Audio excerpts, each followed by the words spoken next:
Okay, everyone, we're just making sure everyone's able to join us and that everyone's in and can hear us before we go ahead and get started today with our wonderful discussion. I believe we are recording and ready to go. All right, so good afternoon, everyone.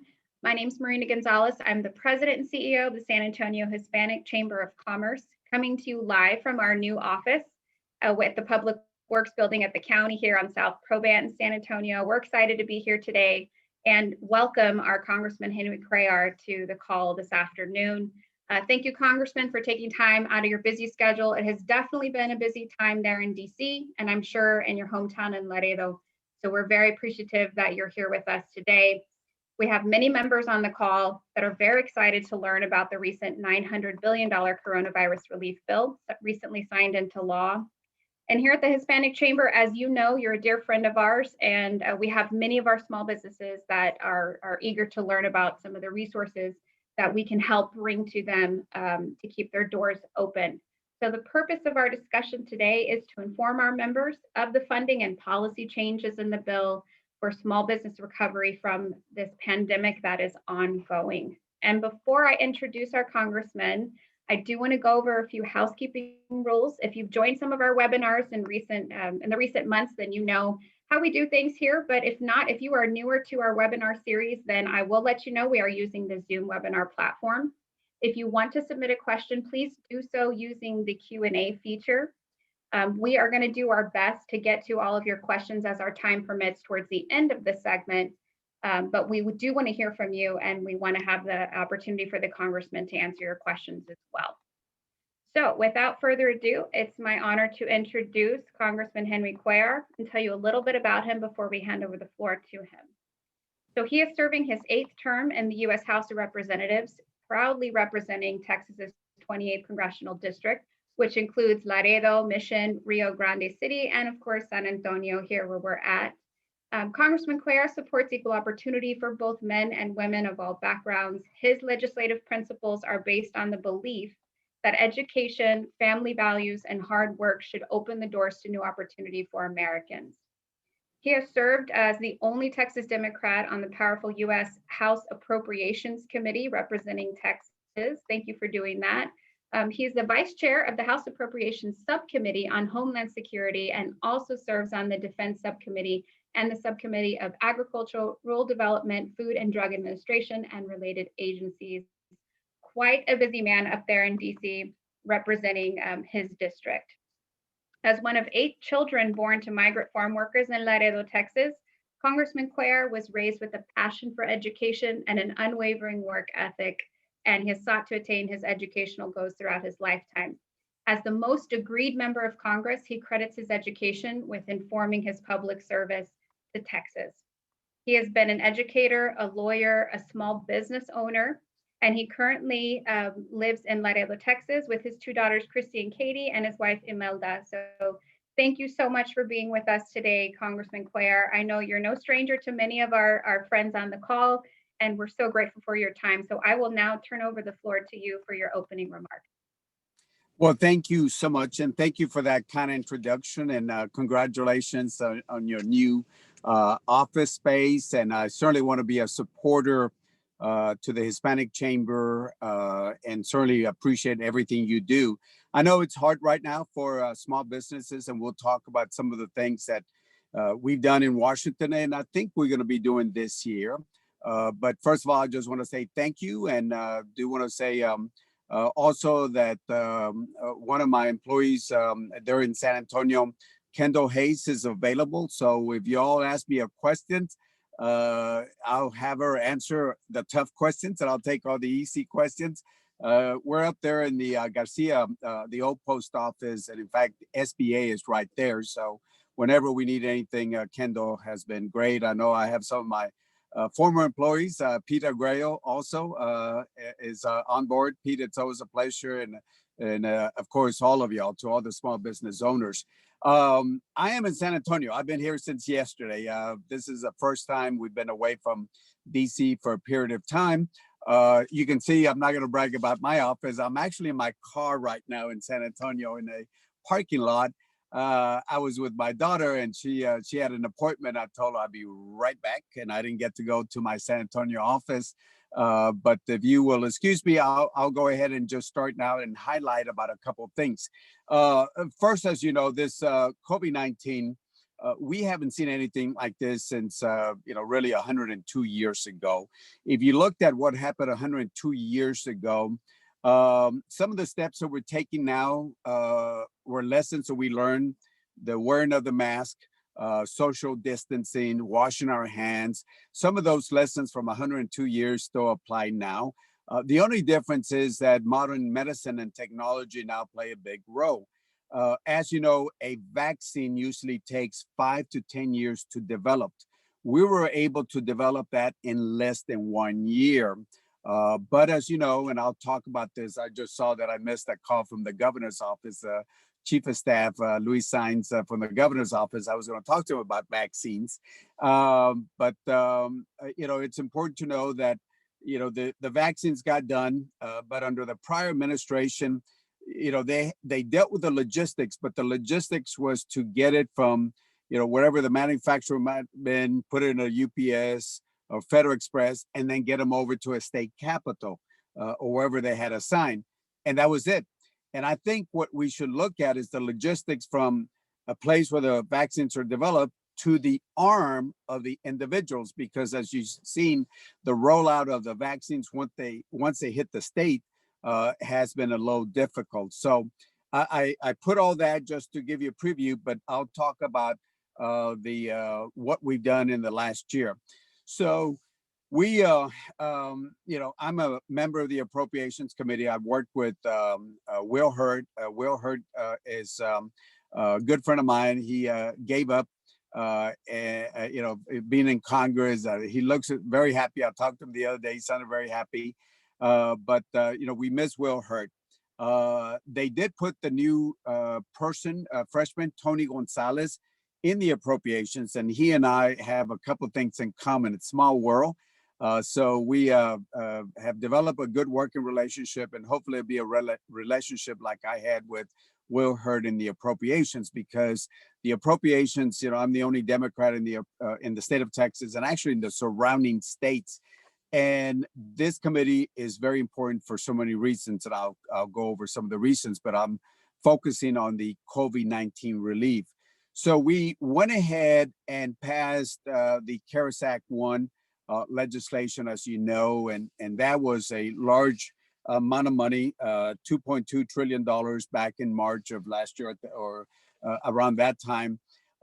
It's interesting because when you look at the federal budget, our budget is over $4 trillion, but the discretionary funding is only about 1.2, and now it's about $1.4 trillion. The rest of it is entitlement, Social Security, Medicare, and all those areas. So therefore, when we're talking about let's say $1.4 trillion, that's a lot of money for a whole year. Well, we did over $2 trillion on the CARES Act 1. And as you know, we developed the CARES Act 1, and it was done rather quickly because it was an emergency. From there, we learned several things, target, make sure we include certain businesses that were not included, and we made some adjustments to it. So back in December, we went ahead and passed $900 billion, so almost $1 trillion. And notice what I'm saying, trillions, because we're used to working with millions and thousands and billions, and trillions is reserved for 1 year. It's a lot of money. And the reason I say that, I understand it's an emergency, but sometime down the line, we got to talk about how we're going to pay for all this once we get out of this pandemic. The bill that we passed happened to be actually where we put three things. We put the COVID-19, $900 billion.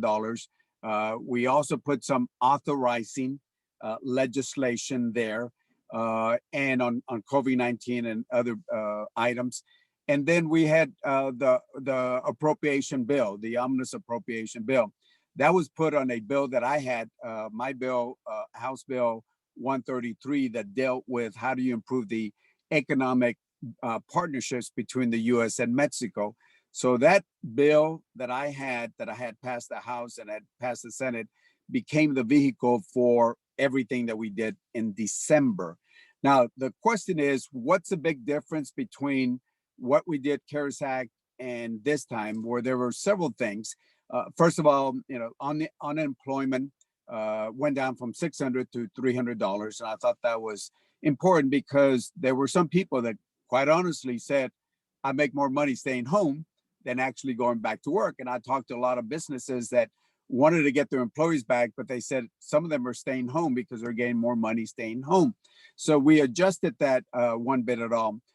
Also, on this bill that we passed in December, the monies that we have for cities and counties and states was not included because at the end, the negotiations between the Senate Republicans and the House Democrats centered on two things that were not included, but I hope we can include them later.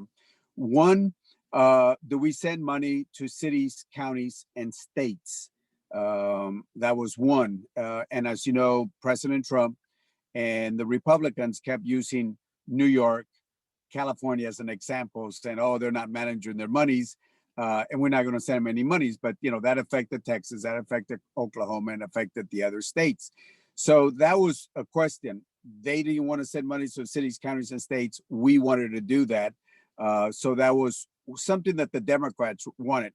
Then what the Republicans wanted, which I supported because I had bipartisan legislation, had to do with limited liability for businesses for a period of time.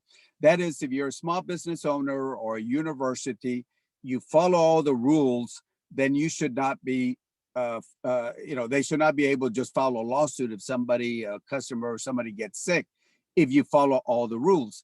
Because look, I've been a small business owner myself. I know what it is to pay taxes. I don't know what it is to deal with personnel, overhead, and all that.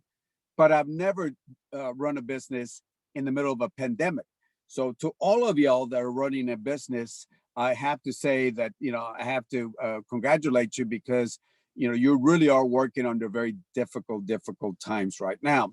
So those are the two major things. So since they couldn't work out an agreement, and I had told the speaker's office, we need to have some sort of limited liability for a short period of time, but they were not able to work it out. So the monies for cities, counties, and state and the limited liability was not included. And therefore the amount went down to $900 billion. Also, the stimulus check, as you know, the first time it was 1,200. When we passed our version back in May, the second one that we wanted to do, we had $1,200, but the Senate and Secretary Mnuchin kept saying $500, $500, $500. So we finally negotiated to $600, and you saw the drama afterwards where the president said, "Oh, what are they doing? What the heck are they doing? We need to do $2,000." So we immediately passed it over to the Senate, the $2,000, and look, and the president knew what was going on because Secretary Mnuchin was negotiating at $500. But the procedure: you create a crisis and then you solve it so you can look like the hero. But the Senate didn't want to go with that, so therefore they never passed the $2,000 or $1,400 because $600 plus $1,400 would have made it up to $2,000.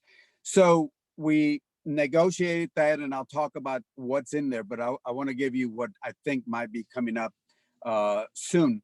President Biden gets sworn in, and then he talks about having another COVID relief bill. That is being discussed right now, and there's a lot of questions in the midst of the impeachment that's going on right now, and we're waiting to see how we're going to get this done. Even though the House and the Senate's 50-50, but as you know, the vice president can come in and break it and make it 51, even if it's at 50-50. But there's legislation where you need 60 votes. So even though, quote, the Democrats are in the majority, with the vice president, you still got to get, 10 Republicans, 9 Republicans to come on over to get to the 60. So it's 50 Democrats, you need 10 Republicans to come over. And that's where I think some of the negotiations has to be done. So the question is, if you have, let's say the 1.9, and I'll give you the different side. Some people say, well, hold it. Didn't we just pass $900 billion? Do we need to do another one so quickly, or can we wait a little bit? That's a question that some people are bringing up. Some people are saying, hey, do we have to do such a large amount? Can't we do something smaller than $1.9 billion? And there's a big question here that that I've told some of our leadership that I think it's going to be important. There is the question of the minimum wage. And again, if we, I support a minimum wage if it's done over a period of time where you don't just, give a small business owner, because I know the arguments, and, you can tell me the arguments, I can give you the arguments. We all know the arguments. What happens if if you raise it too high and too fast? But my question, or my point that I've been telling some of the Democratic leadership, I said, hey, folks, let's be a little bit careful about the minimum wage. I mean, which I support, phased in over a period of time, maybe give the small businesses a tax credit. But let's not be stone deaf, because in the middle of a pandemic where restaurants and other businesses are operating at whatever the amount, 50%, 25%, whatever the case might be, some of them have closed up. Is this the time to hit them with a minimum wage increase when they're suffering at this time?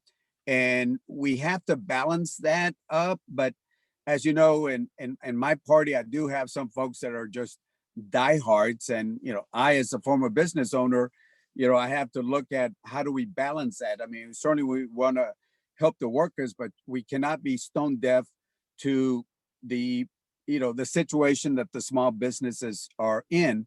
So that question, or is that going to be included, not included? We don't know. But that's something that I've raised to leadership. And then the other thing that we have to look at is, besides the amount and what do you include on that, I think everybody's talked about unity and try to work together and all that.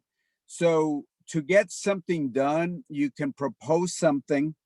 Let's say the House can propose something, goes over to the Senate, and in order to get 10 votes from the Republicans, that amount at 1.9 might have to be brought down, and you negotiate something that the Republicans are willing to work on and agree to.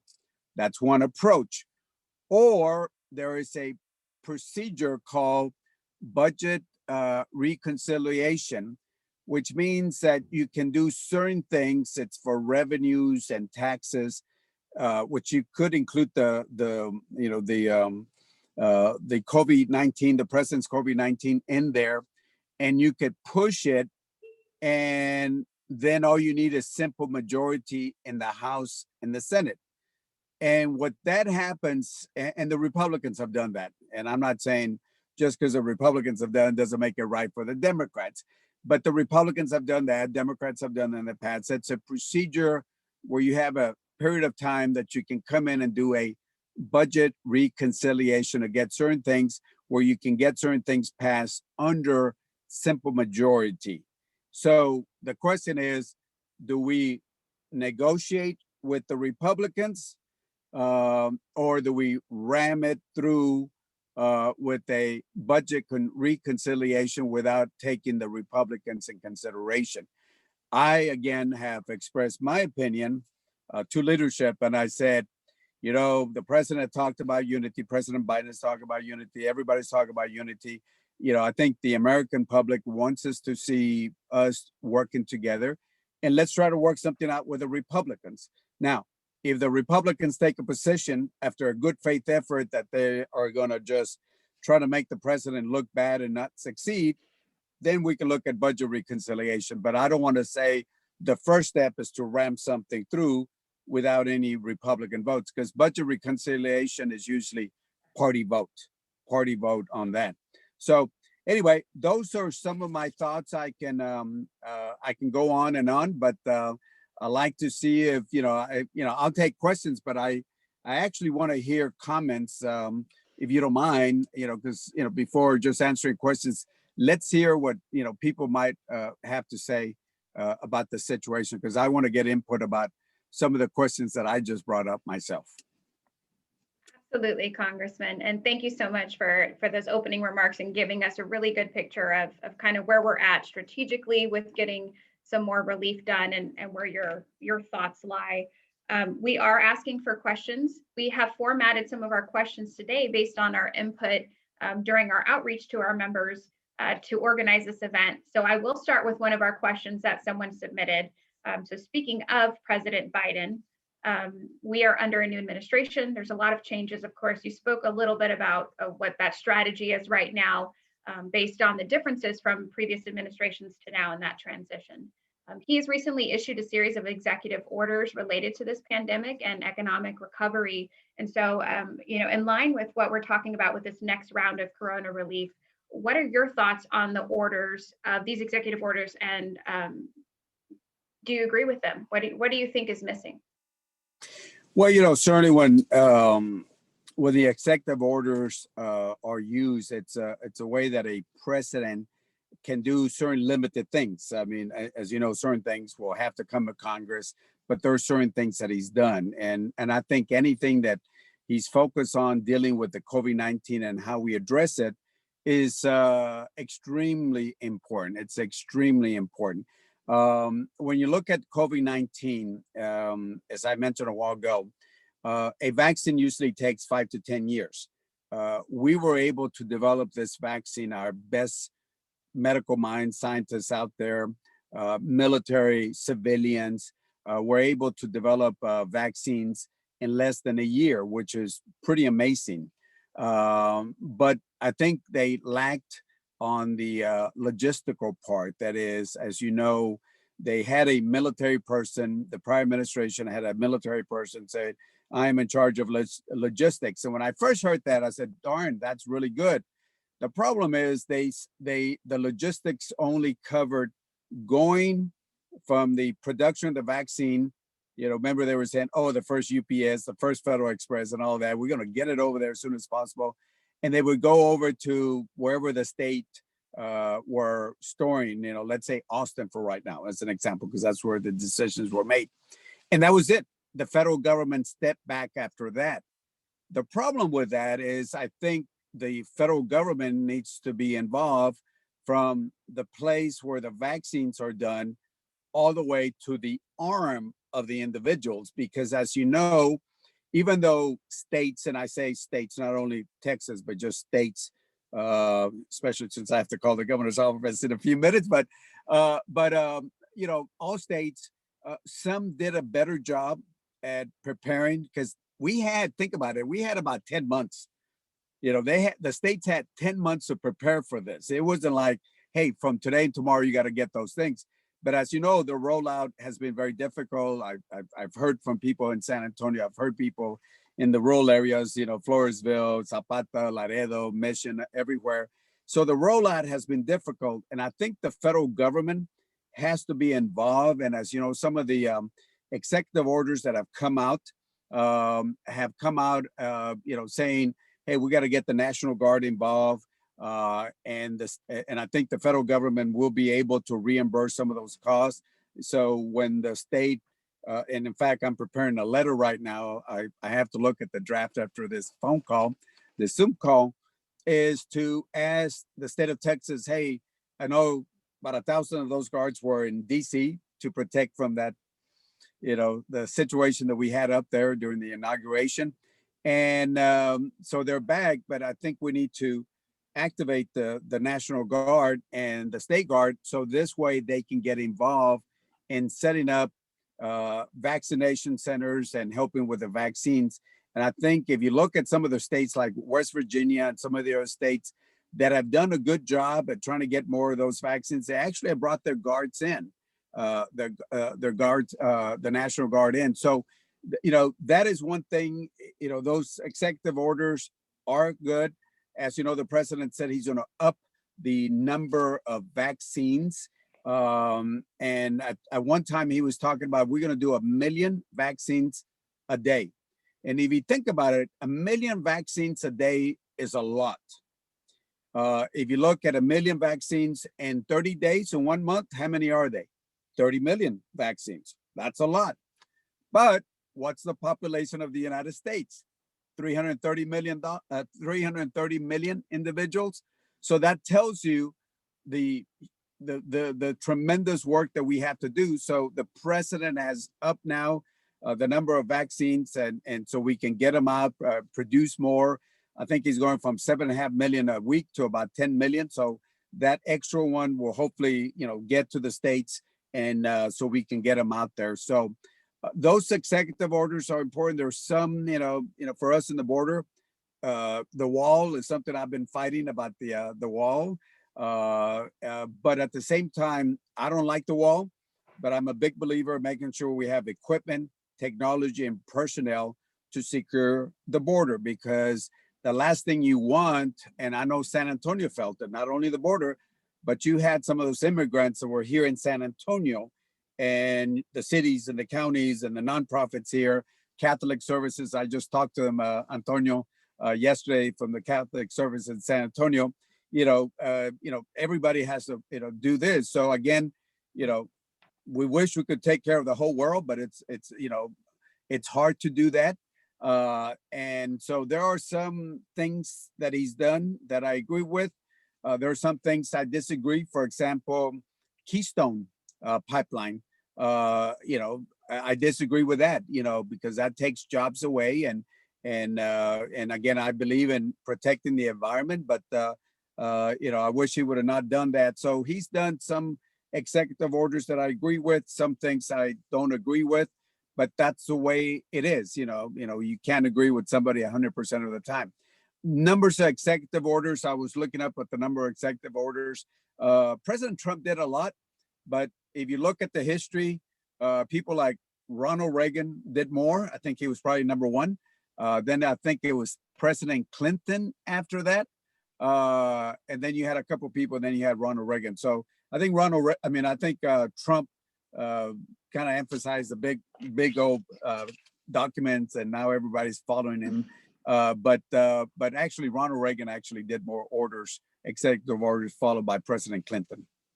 Yeah, you're correct. I think now we're paying a little more attention to them in recent history, if you will, relative recent history. And on that line of what we're seeing here in Texas and our friends there at the border, and making sure that we've got the right technology in place to secure the border from the perspective of how many resources we have here, especially during the pandemic. We do have a question coming in about minority-owned businesses, which kind of, is along the same lines of what you were just saying, which is right. According to a study here by the U.S. Chamber of Commerce released this month, minority-owned businesses are feeling a bigger impact from the pandemic. They report assistance being more vital to their businesses and have a heightened concern about the pandemic's impact. If you could speak a little bit specifically to what changes were made in the $900 billion economic stimulus package to ensure minority-owned businesses can get some more resources, such as maybe more PPP relief. Yes, and thank you for the question. And as I mentioned, from the CARES Act one to the second one we learned things. We adjusted some of the things, and because again, the first CARES Act was done under the circumstance. It was something that was it was new to all of us, unless if somebody was alive 102 years ago during that pandemic. But there were some changes, and we wanted to make sure that minority-owned businesses would be helped, because the first stimulus package didn't really put a focus on minority-owned businesses. So we put a little bit more deliberation on the second package. And so therefore, business owners could apply for a second or even a new paycheck protection program through the small business amount, which approved lenders. We had $284 billion. That was already on top of the $510 billion. So $284 billion, 510 from the original CARES Act, it's a lot. But we did put specific targeted monies for minority-owned businesses. For example, $15 billion for the initial PPP loans and $25 billion for the second PPP loans for small business owners with 10 or fewer employees. and as well as businesses in areas that deem to be of low to moderate income. And again, some of this postal money could fund loans up to $250,000. And the SBA has a website, and as I mentioned, my office is right there. So Kendall Hayes, remember the name Kendall Hayes there in San Antonio, could help you. There were 7(a) loans that were available, express loans that were available, community advantage loans also, 504 loans, micro loans that were available also. And again, the SBA has all that information, but bottom line is we learned from the first one.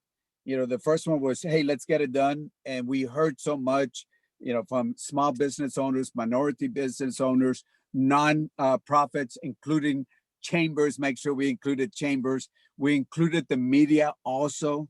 We included churches, also the religious places. So we wanted to be a little bit more deliberate in learning from the first one. And that's so true. So I have to thank you for including chambers, of course, because our chamber friends as 501c6s, we know in the first round of PPP weren't eligible, along with other institutions like some of our nonprofit friends out there. So I appreciate you bringing that up and supporting those efforts.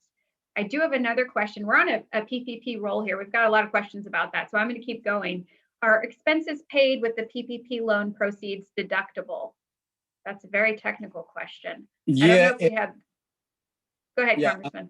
No. Are the expenses paid with PPP loan proceeds deductible? Yes. And the legislation assures tax deductibility for business expenses paid by PPP loans, and offer businesses, the ones who are facing very severe reductions, an opportunity to apply for a second loan. So the answer is yes.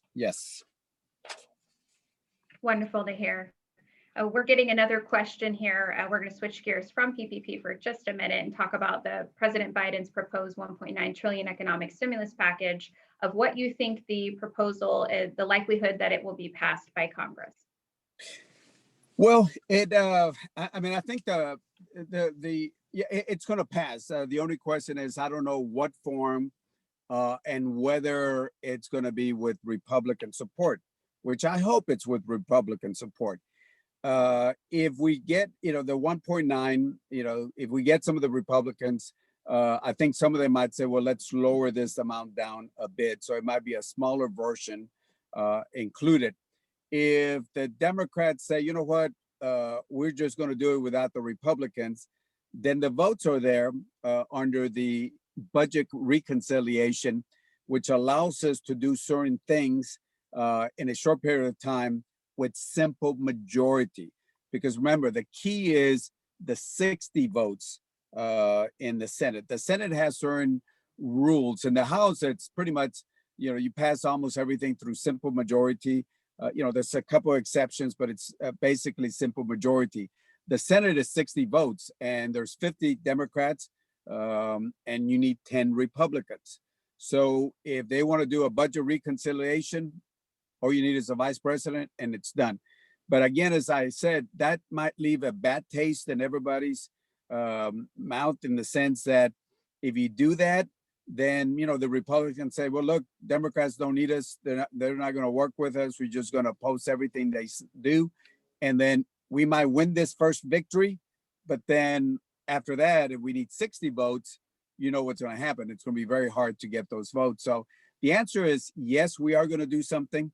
I just don't know the size of it, or whether it will be bipartisan in nature, which I hope it's bipartisan in nature. And it sounds like, that's part of the theme, and we've heard from our new administration that unity is key at this point. So that makes total sense of what you said earlier, that rather than to just win the battle and not the war, we should take a step back and see how we can work together. I appreciate your leadership in doing that. We do have, in wrapping it up today, I do want to offer the opportunity for you to address our small business owners on the call today. If there's anything that you'd like to share from your point of view, your perspective of what they can be doing during this pandemic to help get back on their feet. Yes, and first of all, make sure that you take advantage of all the assistance that the federal government has done. And it's the federal government. Some of it will come directly from us. Some of it, as you know, we sent millions of dollars to Bexar County and the San Antonio also, and they've used some of that money for small businesses. So one way or the other, you'll have federal dollars coming in, or even the state. Some of the things that the states are doing are because of the federal dollars. So those federal dollars, you either see them directly from us, or going to the state, or going through the local government. So you got to take advantage of it, because, as you know, the needs are so important, are so huge across the country, that if you don't take advantage of it, somebody else is going to take advantage of it somewhere. So I ask you to do that. Certainly, Kendall Hayes in my office can be helpful here in the San Antonio office. And then the other thing is, as we go forward and develop legislation, I certainly would love to hear from y'all and give me input on how we address certain things. Like I said, I don't sit on the Ways and Means. I don't sit on Energy and Commerce. I don't sit on Transportation, but I sit on Appropriations, and that touches every aspect of what you're all looking at. So I need your input, and that's very, very, very important. And I'll just close up with this. Look, I've been a small business owner, and I know, the difficulty that you have, that you go under. But as I said a while ago, I've never done it in a pandemic. So to all of y'all, you all have, I have to hand it out to you, because you're doing a job that's very, very difficult. And to the chamber, we were talking right before how you've been working with, members, and, under this situation. I appreciate what the chamber does, because they provide that information, they provide the support to help you. So whether it's through the chamber or through my office, we want to be team players with y'all. Thank you so much, Congressman. And I know how busy you are. I want to thank you for taking the time this afternoon to join us. Please know that likewise, we are a resource for you and your staff. We look forward to assisting you in evaluating that legislation coming through the pipeline and how it's impacting our small businesses. So we will definitely keep those lines of communication open and encourage our members to communicate with your team here locally in San Antonio. Thank you to all the members who tuned in today. I hope you found this conversation very informative. I know that I did. Please stay tuned for details on upcoming webinars and events here at our Hispanic Chamber that are really geared this spring towards helping our small businesses get through this pandemic. So until then, until we can welcome you, Congressman, safely to our new office here in the South Side, we wish you the best, and thank you for your leadership, and take care. Thank you so much. Have a good afternoon. Bye-bye. Thank you. Bye-bye.